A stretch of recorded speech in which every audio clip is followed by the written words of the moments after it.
I started training at 11 years old, and I started competing at 15 years old.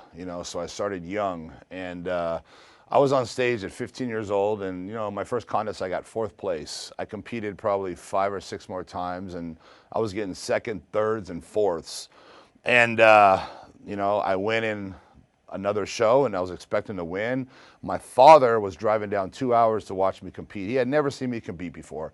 I wrestled, I played football, and I went state wrestling. Football was a star running back, so he's used to seeing his son a winner. That's what his son was. Everything I did, I excelled at. So my dad's coming. Obviously, in my head, I'm going to win this show. This is a show I'm going to win. I'm going to show my dad that, his son is a champion, as always. Well, I ended up not placing in the show. I didn't make top 5. And I was devastated. And I felt awful. I didn't want to face my dad, so I finally went out to the audience, and, he said, so, when do you get a pose? When are you going to do your posing routine? And I didn't know how to tell him, but, if you don't make top 5, you don't do your posing routine. So I had to tell him, I said, Dad, I'm not going to pose. And he's like, well, why not? What are you talking about? You've been working on your posing routine for 2 months. Like I did the music for your posing routine. Like, what do you mean you're not going to pose? And I'm like, I didn't make top 5. I didn't make the cut. And he couldn't believe it. He's like, it wasn't like he was sad. I could tell he was disappointed, So I went home, stayed up all night, out of my mind. And, I had to make a choice. I had to do whatever it took. And, my thing was, I need to redeem myself. I need to do what it takes. And I got up, I drove to Mexico, Tijuana, and I went and bought steroids, and I felt like, maybe that'll help, I got second, I got third, I was right there. And this show, I just got completely blown away. I drive to Tijuana, I walk in, I have no idea what I'm doing. I have no idea what I'm looking for. I don't know the name of anything. I don't know where to go. I'm driving around. Nobody speaks English. I'm 18 years old. I find a place. I basically say steroids, and they start showing me stuff. And I have no idea what I'm looking at. I just took the guy's word for it that, was, Spanish, didn't speak English, never worked out a day in his life. And I'm going to take his advice of what kind of drug I'm going to put in my body. And that's what I did.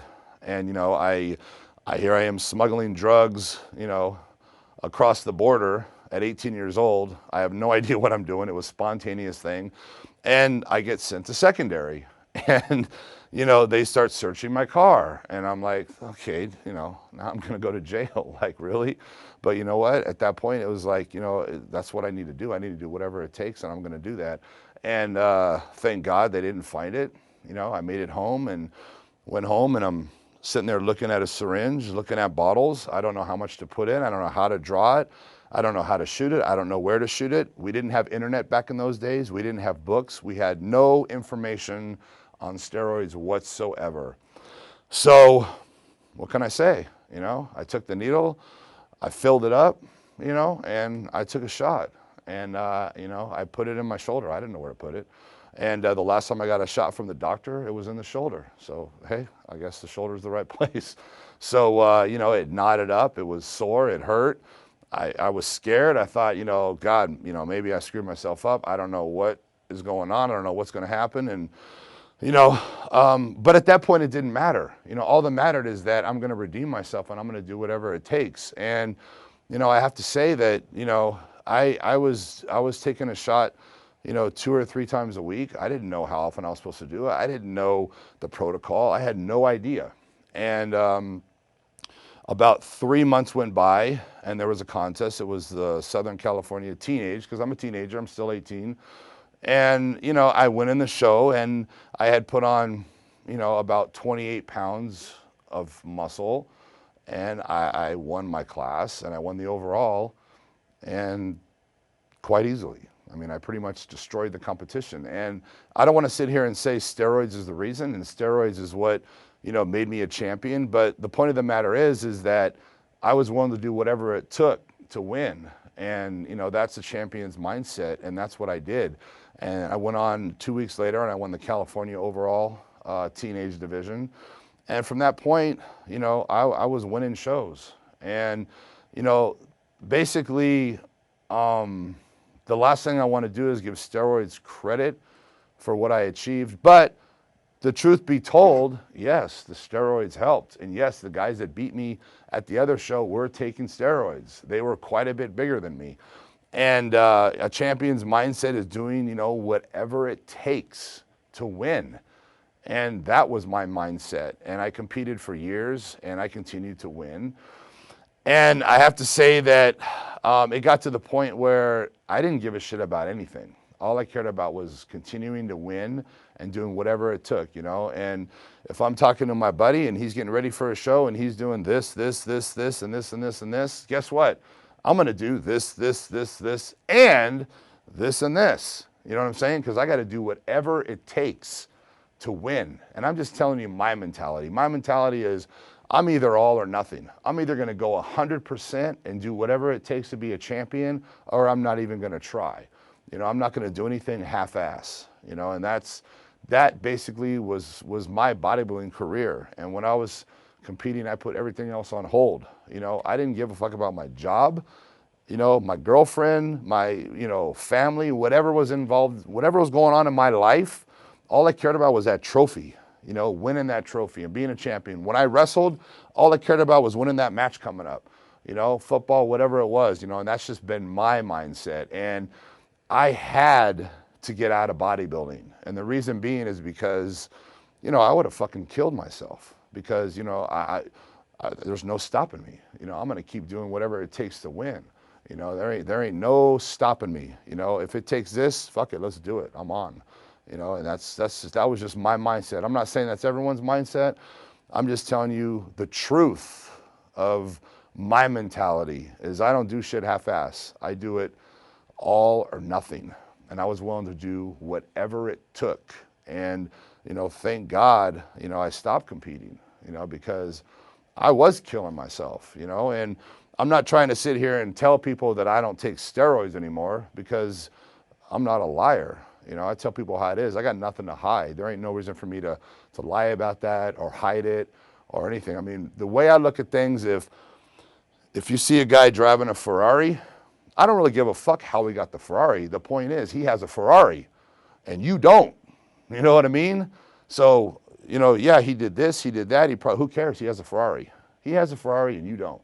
You know what I'm saying? And fuck, that's pretty fucking badass. So, I got this body, you know, and you don't. You know what I'm saying? I'm not trying to be cocky or be whatever, but people try to take things away, you know, because of, you know, maybe you use steroids to get there. And I still am at this point taking steroids, but it's at, you know, about 10% what it was when I was competing. You know, I'm a lot smarter now. I've learned a lot. I have a lot more knowledge, and I've learned that more isn't necessarily better. But back in the day, more was better, more everything, more weight, more food, more sleep, you know, more drugs, more was better. That was my mentality, you know, and I've learned to be smart about it these days. And I've learned that, you know, I can get incredible results, possibly better results than I did back in the day, you know, being a lot more methodical about the way I do my cycles. And, you know, there's a lot of things I was doing that I didn't need to do. They weren't necessary. It was overkill. And, you know, it's very important for people to acquire as much knowledge as they can. And, you know, knowledge isn't necessarily what you get on the internet. You know, it's experience. It's talking to experienced people that you can trust. That's very important. So a lot of people will straight up lie to you. You know, people just can't be honest. They won't be honest. You know, they won't tell the truth. You know, every bodybuilder out there that's 280 pounds, you know, all I take is this, and that's it. That's all I take. Yeah, bullshit. I'm saying bullshit, you know, and people aren't honest. And a lot of times in bodybuilding, there's a lot of people are jealous, they're envious, and they like to mislead people. You know, they almost do it on purpose. Kind of like Arnold in Pumping Iron. You know, he talked about, you know, well, what happens if Franco, you know, you think Franco might beat you? And he said, oh, Franco's not a problem because, see, Franco trusts me. whatever I tell Franco to do, he will do. He listens to me. You know, so basically what he's saying is he's going to give Franco the wrong advice.